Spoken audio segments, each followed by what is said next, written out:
Seres de raíces y carne surgen para reclamar el mundo roto. Una historia de fatalidad y redención, con un ambiente sombrío e ineludible.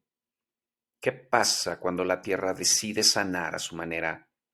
Esta es la versión de horror del cuento Hasta la Tierra misma, cuento narrado por Mónica Lanzagorta.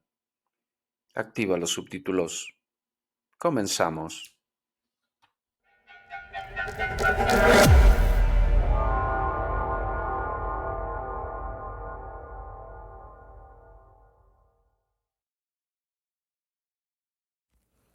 Hasta la tierra estaba con ellos. El cielo estaba roto, no por rayos ni nubes, sino por algo mucho más antiguo y silencioso, una grieta que se extendía más allá de la vista, filtrando un aire espeso, cargado de un olor ferroso que hablaba de muerte y renacimiento. Bajo ese cielo descompuesto, ellos caminaban. Seres hechos de raíces y carne, sus cuerpos retorcidos como si hubieran emergido no de un vientre, sino de la misma tierra. El suelo temblaba con cada paso de la marcha, un murmullo profundo que parecía provenir de las entrañas del planeta. Cada figura avanzaba con movimientos deliberados, como si cada gesto fuera un pacto sellado con el mundo que los observaba en silencio. Y la tierra, esa tierra desolada y quebrada, se inclinaba hacia ellos como si los reconociera, como si los reclamara. No había sonidos de batalla ni gritos de horror, solo la cadencia monótona de sus pies desgarrando un terreno seco y muerto, un eco que resonaba en los huesos de quienes los miraban desde lejos. Los pocos supervivientes del pueblo no sabían qué hacer. Algunos se habían escondido en las ruinas de sus casas, rezando a dioses que ya no escuchaban.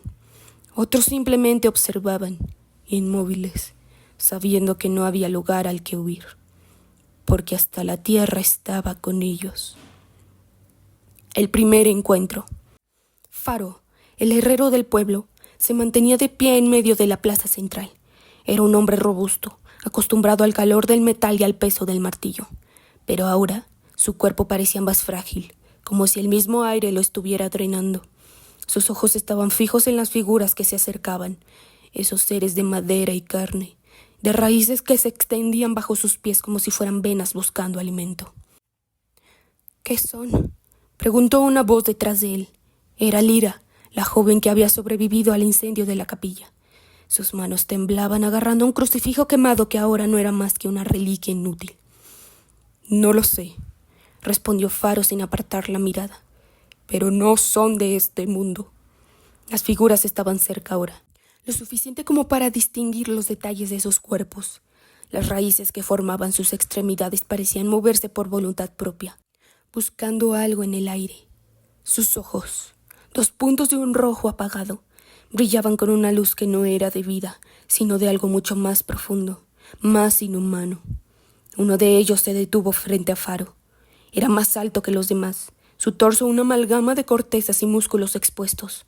Su rostro, si podría llamarse así, no tenía rasgos salvo los ojos, que lo observaban con una intensidad insoportable. «¿Por qué nos destruyen?», susurró Faro con más desesperación que valentía. El ser inclinó su cabeza como si intentara comprender la pregunta.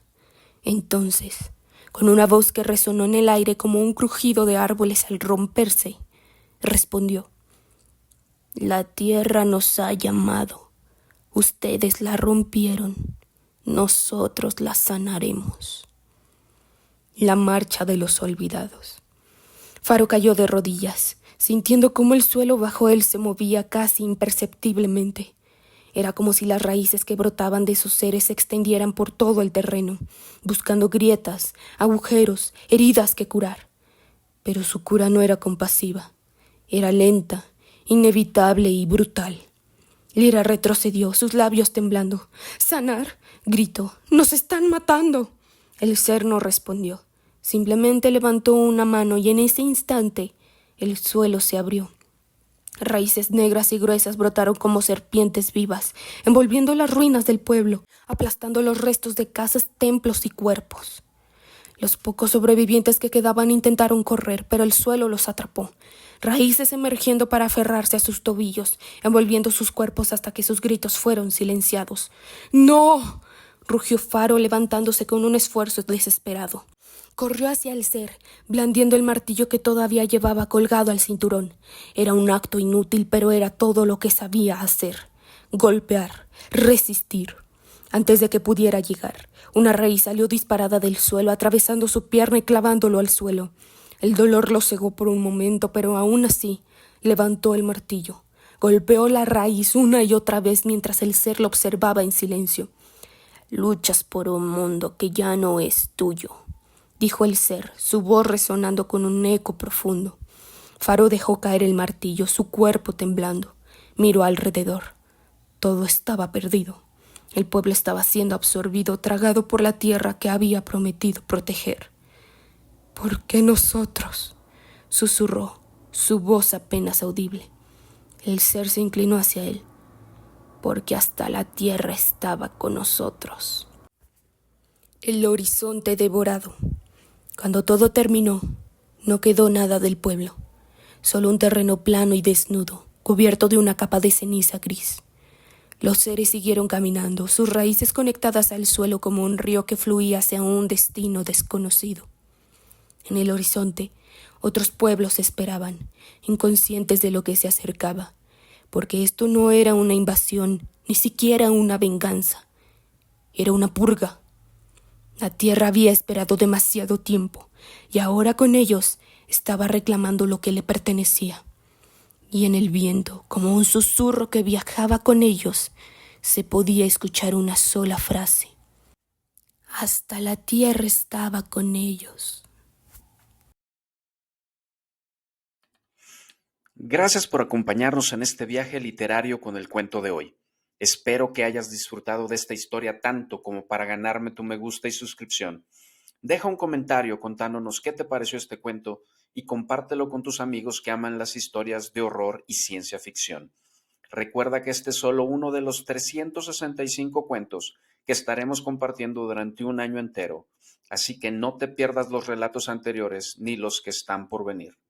Te invito a apoyar este proyecto, ya sea uniéndote a nuestro canal como miembro o en nuestro Patreon, donde encontrarás contenido exclusivo de esta fusión de inspiración humana y ejecución de inteligencia artificial. Nos vemos en el próximo cuento. Adiós.